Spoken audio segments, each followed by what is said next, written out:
Hello, everybody, and welcome to the Chapter 3 CP Algebra 2 review for the final. If you remember Chapter 3, these are things like systems of equations. How the final is going to look is basically I'm going to ask you how to solve things algebraically. That means without matrices, and you also want to remember about matrices. The key thing is solving without algebraic, there's two methods, substitution and elimination. You have either choice to use. So substitution or elimination, it's really up to you. I will go through and just kind of start out some of these problems the way I would do them. If you do them differently or if you forget a way, that's certainly one way to do it. I won't actually show you any of the formal answers, but at least get you started. So this one here, if I use the substitution method, I can solve for y. So y would be 8x minus 12. And if I substitute that in to the first equation, we know we have 4x plus 3 times 8x minus 12 equals negative 8. You would distribute, so 24x minus 3 times 36 equals negative 8. And you have your 4x plus, so you have 28x equals, if you add 36 over, negative 8 plus 36 is going to be 28. Okay, so you actually end up solving for x that equals 1. Do remember, though, when you're solving systems, you always want to find what y equals. You do that by substituting back in. So I'll let you finish that one up. That is substitution method. Basically, also remember for number 3, something's going to end up happening with this one. If you have a statement like 5 equals 5, that means you end up with infinite solutions. Infinite solutions. If you end up with something like 5 equals 0, well, that means no solutions. Remember about those two different things. Number 2, if you want to use the elimination method, that's what I'll use for this one. If I multiply everything in the bottom one by 2, remember that you have to distribute it to everything involved. So this becomes negative 10x plus 6y equals negative 18. I'm going to add it to the top equation. That'll give me, the 10s will cancel. I'll have negative 2y equals negative 14. Y is going to be 7. Don't forget again to find your x. So that's the way to do those. Substitution, elimination.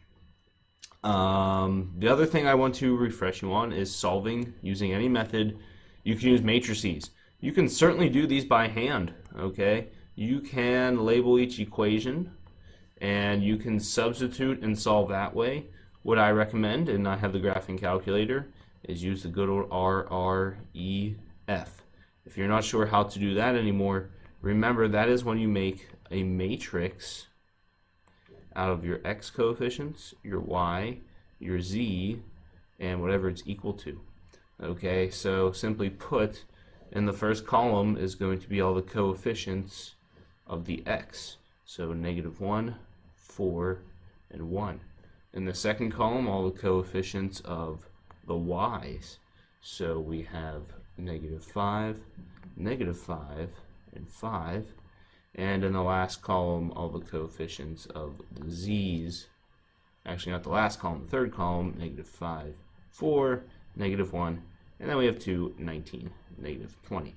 Now, what do you do with that? Here is why I have the graphing calculator over here.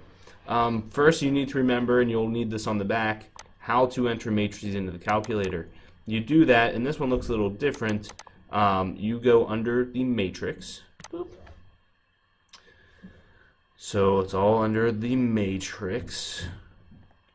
You'll go over to edit. Boop, boop. And we'll just edit good old matrix A. Now you need to remember what dimensions it is. Dimensions go rows by columns.